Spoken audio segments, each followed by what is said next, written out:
జాతకంలో విద్యాకారకుడు బుధుడు.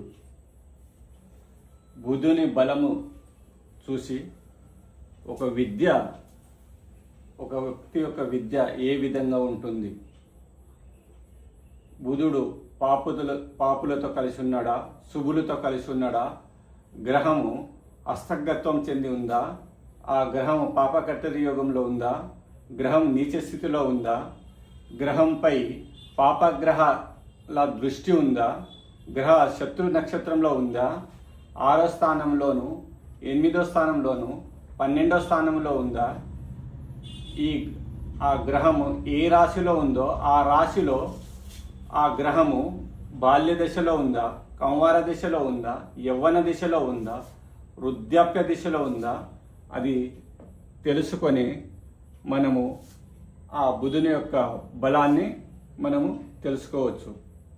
బుధుడు 100% బలంగా ఉన్నాడా, 80% బలంగా ఉన్నాడా, 60% బలంగా ఉన్నాడా, 40% బలంగా ఉన్నాడా, 20% బలంగా ఉన్నాడా అని మనము చూడవచ్చు. బుధుడు విద్యాకారకుడు.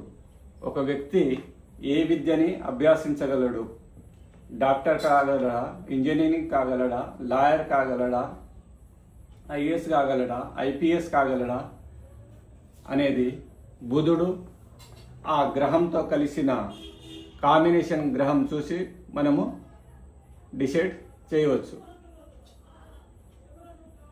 బుధుడు విద్యాధిపతి అంటే బుధునితో ఏ గ్రహం కలుస్తుందో అది టీచర్ కాగలడా, లెక్చరర్ కాగలడా, ప్రొఫెసర్ కాగలడా, జ్యోతిష్యుడు కాగలడా అనేది కూడా మనము ఈ బుధుని చూసి విద్యాకారకుడు.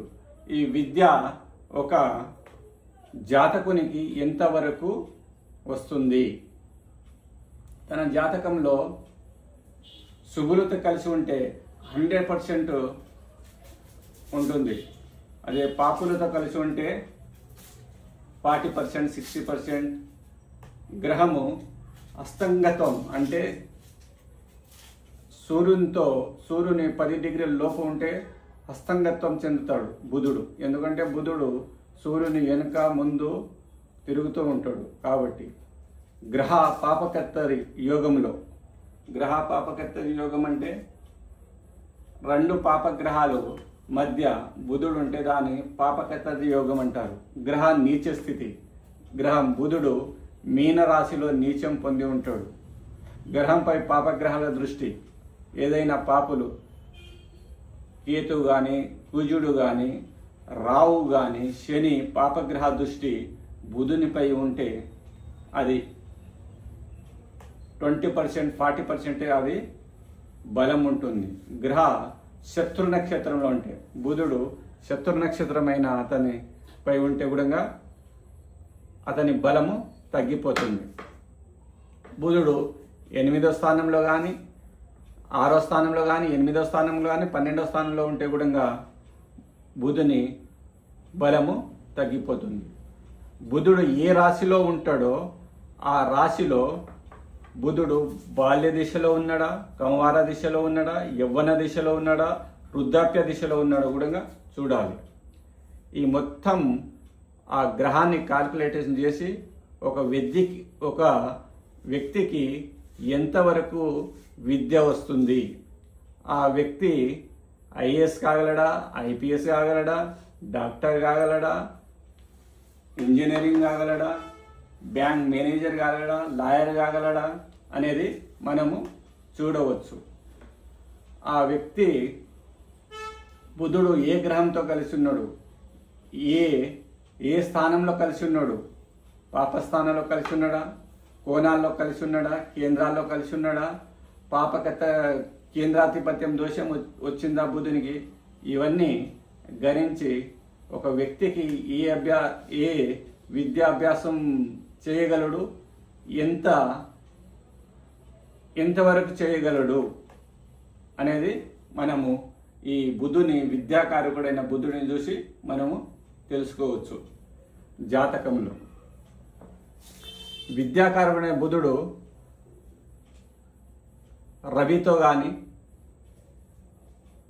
రవితో కలిస్తే అది మంచి స్థానం అయితే ఐఏఎస్, బుధుడు అదే కుజుడిని కలిస్తే ఐపీఎస్, అదే బుధుడు వేరే కాంబినేషన్లో, ఇది డాక్టర్ని వేరే కాంబినేషన్లో చూడవచ్చు, డాక్టర్ కానీ ఇంజనీరింగ్, అవన్నీ బుధుడు ఇంజనీరింగ్ కారక గ్రహమైన శని, అదే దశమ దిశల్లో ఏ దిశ ఉందో అది కారకాన్ని 3 కాలిక్యులేషన్ చేసి మనము ఏ గ్రహము ఎంత బలం ఉందో ఆ విద్య ఎంతవరకు వస్తుందో మనము చూడవచ్చు.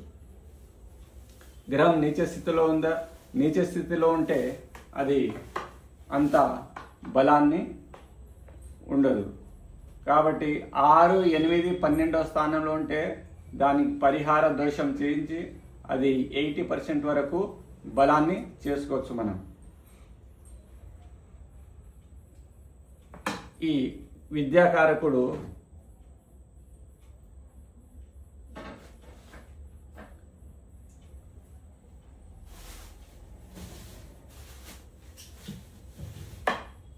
అంటే ఎస్ఎస్సి మన పిల్లలు చదువుతూ ఉంటే ఎస్ఎస్సి అయిన తర్వాత అతనికి ఇంజనీరింగ్ చేయాలా, డాక్టర్ చేయాలన్నా, ఏ వృత్తి, ఏ పూర్వకాలంలో విద్య అనేది జ్ఞానం, ఈ కాలంలో విద్య అనేది డబ్బు కోసం, సంపాదన కోసం. అంటే బుధుడు ధనాధిపతి, వృత్తి కర్మాధిపతి, దశమాధిపతి ఏ స్థాయిలో ఉన్నారో అది కాల్కులేషన్ చేసి ఏ విద్య అభ్యసిస్తే అతను ఏ వృత్తిలో స్థిరపడగలడు అనేది మనము చూడవచ్చును. అందుకోసం ఇంజనీరింగ్ చేసేటప్పుడు కానీ, డాక్టర్ వృత్తిని చేసేటప్పుడు కానీ అది పవర్ఫుల్గా ఉండేటట్లుగా ఆ గ్రహస్థితి ఉందా లేదా అనేది మనం చూడాలి. అప్పుడు ఆ రంగంలో సంపూర్ణంగా రాణించగలడు ఒక జాతకుడు.